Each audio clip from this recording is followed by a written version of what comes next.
جیسے میں سمجھتی ہوں کہ شہید محترمہ بےنظیر بھٹو صاحبہ نے اور شہید ذوالفقار علی بھٹو نے جو روٹی کپڑا اور مکان کا نعرہ دیا تھا، اور جس میں بیوی نے 3 نعرے اور ایڈ کیے تھے: علم، روشنی اور کام، مانگ رہا ہے ہر انسان روٹی کپڑا اور مکان۔ آج پاکستان کی آبادی، پاکستان کے 60% سے زیادہ آبادی پاورٹی لائن کے نیچے رہ رہی ہے۔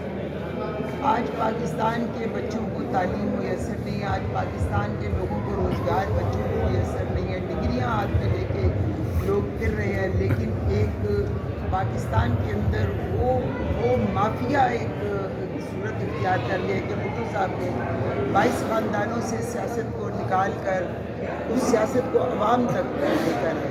لیکن آج 22 خاندانوں کی جگہ شاید 40 خاندانوں میں وہ سیاست بٹ گئی ہے، اور سیاست عوام سے دور ہوتی جا رہی ہے۔ وہ جو چاروں صوبوں کی زنجیر بی بی کو کہا جاتا تھا، وہ چاروں صوبے بکھر رہے ہیں آج۔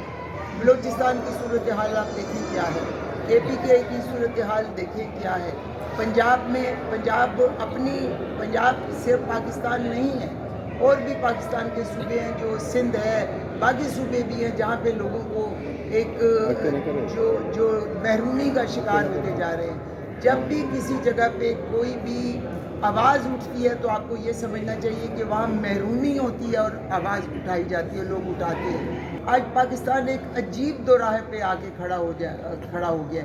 دیکھیں، ہر آئین، جیسے صفدر صاحب نے کہا کہ 1973 کا کانسٹیٹیوشن بھٹو صاحب کا بہت بڑا کارنامہ ہے، جو یعنی بہت بڑی اچیومنٹ تھی کہ یونانیمسلی پاس کیا گیا تھا تمام مذہبی لسان تمام جماعتوں نے مل کر۔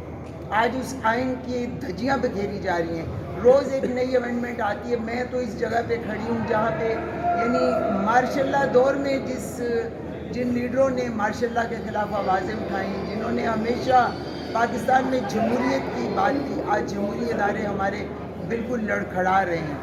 ہم آج حکومت پاکستان کے اندر کون کر رہا ہے؟ میں بینگ پاکستانی ایک پیٹریوٹک پاکستانی ہوں، لیکن مجھے نہیں پتا کہ پاکستان میں حکومت کس کی چل رہی ہے۔ اگر پرائم منسٹر ہے تو وہ ایک بات کرتے ہیں، پریزیڈنٹ ہے تو وہ دوسری بات کرتے ہیں، گورنمنٹ کے جو فنکشنریز ہیں وہ تیسری بات کرتے ہیں، فوج چوتھی بات کرتی ہے۔ تو حکومت کون رن کر رہا ہے؟ یہ تو کم از کم عوام کو پتہ ہونا چاہیے۔